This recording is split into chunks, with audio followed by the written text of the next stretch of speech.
Ya, sekarang saya berada di salah satu kediaman kreator yang ada di Tanggamus, Lampung. Bagaimana beliau ini menyediakan setiap hari ya, menyediakan kopi gratis. Ada kopi, kalau untuk anak-anak ada es seperti es Marimas dan lain sebagainya.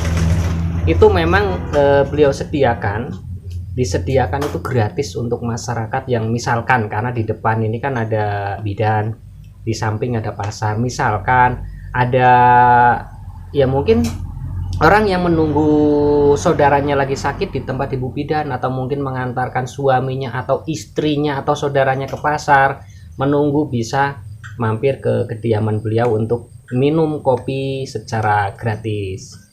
Oke, menanggapi tentang ziarah kubro yang diadakan oleh Habib Rizik kemarin ke Kesultanan Banten. Nah, itu juga kan menimbulkan polemik. Nah, dari situ adalah pernyataan-pernyataan dari Habib Rizik dalam ceramahnya yang tidak sesuai dengan sejarah yang ada di Indonesia. Nah, tentang apa? Yaitu tentang salah satu wali songo juga yang diba'alawikan atau bagaimana, itu nanti kita ada video seorang ulama juga yang menanggapi tentang ziarah kubro tersebut. Nah, sempat dengar-dengar juga waktu-waktu yang lewat, Sultan Banten juga itu kan sempat diba'alawikan. Selain itu yang terbaru, Rhoma Irama pun ya, yang dikenal dengan Bang Haji Rhoma Irama, itu pun sempat mau diba'alawikan. Tapi itu kita bahas di lain kesempatan nanti tentang Bang Haji Rhoma Irama. Nah, ini kita akan membahas tentang ziarah kubro yang kemarin sempat ramai sekali, dan ini ada tanggapan dari ulama kita. Seperti apa tanggapannya, mari kita simak bersama. Sedulur, assalamualaikum warahmatullahi wabarakatuh. Kali ini saya akan memberi sebuah kritikan terhadap apa yang disampaikan oleh HRS, sekaligus sebagai jawaban dari para muhibin yang mengatakan bahwa geng Imat pasti akan ketar-ketir mendengar pidato Habib Rizik Syihab pada saat acara ziarah kubro di Kesultanan Banten. Oke, lawan tidak, takbir. Tidak sedikit pun kami ketar-ketir terhadap apa yang Habib Rizik Syihab sampaikan di acara ziarah kubro Kesultanan Banten. Pada 10 menit pertama, beliau menyampaikan bahwasanya seluruh wali songo itu adalah keturunan Ubaidillah atau keturunan Ba'alawi. Kalau memang itu betul, itu keturunan dari mana, tertulis dalam kitab apa? Ini harus dibuktikan, bukan hanya sebatas orasi saja yang langsung dipercayai oleh para muhibinnya saat itu.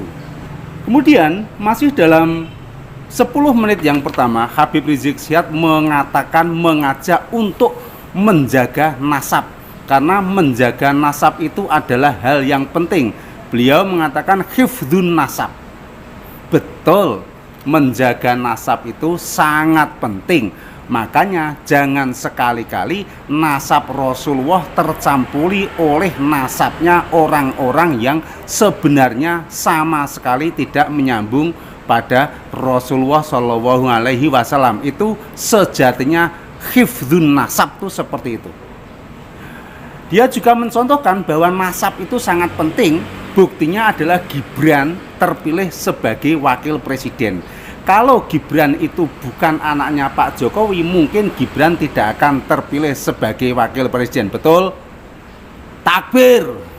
Itu nadanya Rizik Syihab seperti itu. Nah, di sini karena yang dicontohkan Gibran, maka yang bisa kita ambil hikmahnya adalah antara Gibran dan Jokowi itu nasabnya sangat jelas, sangat tersambung bisa dibuktikan dengan catatan karena sangat dekat. Artinya sama juga ketika kaum Ba'alawi ini mengaku sebagai dzurriyyahnya Rasul, itu semuanya harus dibuktikan, baik secara catatan dalam kitab maupun secara tes DNA. Kemudian masih pada 10 menit yang pertama, HRS mengatakan bahwa dia membawa kitab namanya Syamsud Dzahiroh. Di dalam kitab Syamsud Dzahiroh itu diterangkan bahwa Sultan Hasanuddin itu adalah masih keturunan Syarif Hidayatullah atau Sunan Gunung Jati. Artinya Sultan Hasanuddin bernasabkan Ba'alawi juga. Artinya bohong besar menurut beliau, bohong besar kalau Ba'alawi selama ini tidak mempercayai terhadap Wali Songo. Nah sekarang saya tanya, selama ini yang mengatakan Wali Songo keturunannya putus siapa? Yang jelas bukan dari pendukung Kiai Haji Imaduddin kan? Terus lagi yang mengatakan Wali Songo sama dengan Wali Sundel, ayo siapa? Cari di YouTube masih ada, yang jelas bukan dari pendukungnya Kiai Haji Imaduddin. Lawan tidak? Takbir. Nah, kitab Syamsud Dzahiroh adalah kitab karangan kaum Ba'alawi.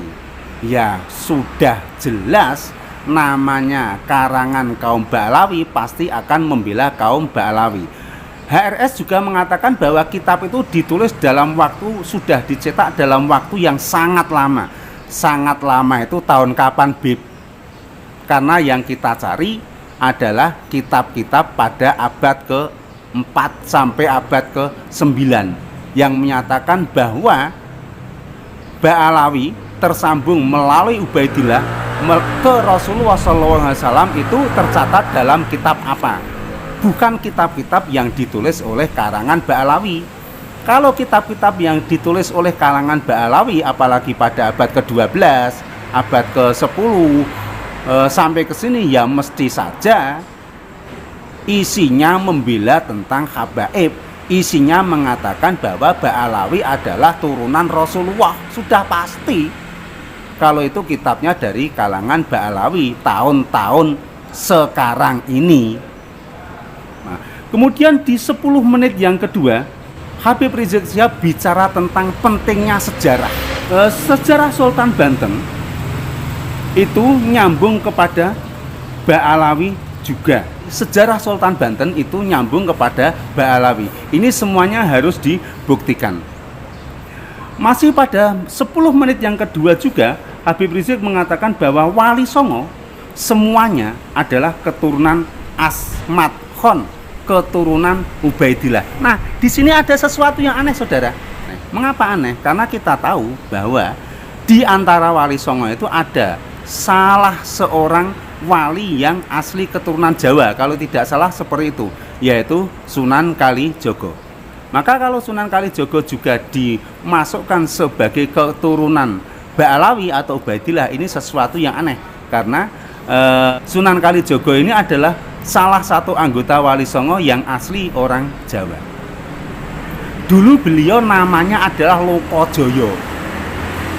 Apa mungkin keturunan Ba'alawi kok namanya Lokojoyo ya? Dulu tuh namanya Lokojoyo loh ya. Coba kamu baca sejarahnya Sunan Kalijogo. Kamu nanti akan menemukan bahwa nama kecilnya beliau itu adalah Lokojoyo. Masa ya dikai Lokojoyo Asegaf no rapati pantes ya. Lokojoyo Al-Haddad no rapati pantes ya. Lokojoyo Al-Musawan yo ora pati pantes. Sekarang kalau memang Habib Rizik mengatakan bahwa seluruh Wali Songo itu adalah keturunan Ubaidillah, cobalah berterus terang, mereka tercatat dalam kitab apa? Terutama kitab abad ke-4 sampai abad ke-9. Judulnya apa? Penulisnya siapa? Kalau jenengan memiliki data itu, sudah tidak perlu bicara kemana-mana, langsung melayangkan surat untuk melakukan pertemuan dengan Kiai Haji Imaduddin untuk menjawab apa yang beliau temukan. Nah, kemudian pada 10 menit yang ketiga, HRS mengajak untuk menghentikan semua perdebatan masalah nasab. Jangan sampai ada orang yang bukan Tubagus mengaku-ngaku sebagai Tubagus. Jangan sampai ada orang yang bukan Habib mengaku-ngaku sebagai Habib. Lawan tidak? Takbir. Lawan tidak? Takbir. Betul. Perdebatan nasab harus dihentikan sampai tidak ada orang yang sebenarnya bukan dzurriyyah Rasul mengaku-ngaku sebagai dzurriyyah Rasul. Semuanya harus dilandasi atas kejujuran. Yang bukan dzurriyyah harus berhenti sebagai dzurriyyah. Nah, kemudian pada 10 menit yang keempat, beliau mengatakan, Habib Rizik mengatakan bahwa ada kelompok begal nasab. Lawan tidak? Takbir. Lawan tidak? Takbir. Nasab itu tidak bisa dibegal oleh siapapun, karena nasab itu sudah takdir mubrom. Pembegal nasab yang sejati itu bukan orang-orang yang ingin menjadi Habib, bukan. Tapi pembegal nasab sejati adalah mereka yang bukan dzurriyyah Rasul tapi sangat ingin diakui sebagai dzurriyyah Rasulullah Shallallahu Alaihi Wasallam. Itulah begal nasab yang sejati. Nah, itu dia tanggapan dari ulama kita, ulama-ulama Nusantara kita tentang ceramah Habib Rizik bin Syihab atau Bapak Rizik. Nah, Bapak Rizik. Karena apa? Kehabiban beliau kan masih dipertanyakan. Jadi kayaknya lebih bagus menyebutnya Bapak Rizik. Nah, Bapak Rizik kayaknya lebih bagus itu. Kalau Habib Bahar mungkin lebih cocoknya kita sebut atau kita panggil Kang Mas Bahar, Kang Bahar. Nah, seperti itu saja dulu. Kecuali kehabiban beliau itu sudah terverifikasi dan sudah dinyatakan sah sebagai dzurriyyah Nabi besar Muhammad Shallallahu Alaihi Wasallam. Kalau belum, jangan dinyatakan beliau sebagai cucu Nabi. Jadi sebagai warga pribumi, ya kita harus sadar, pelajari sejarah Indonesia yang betul itu seperti apa. Karena apa? Nenek moyang kita, nenek moyang pribumi yang berjuang mati-matian untuk memerdekakan negara ini. Bukan mereka para Ba'alawi yang memerdekakan negara ini. Jadi jangan mau kita didoktrin, dibodoh-bodohi oleh mereka dan diputar balik sejarah kita. Bahkan kita harus sembah sujud kepada kaum Ba'alawi yang belum jelas kebenarannya, dan mereka mengatakan Indonesia berdiri memang dari golongan mereka. Itu hoax. Nah, itu dia tanggapan dari salah satu ulama tentang ziarah kubro yang kemarin dilakukan oleh para golongan Ba'alawi ke Kesultanan Banten. Untuk pendapat netizen tentang video ini, silakan tulis di kolom komentar.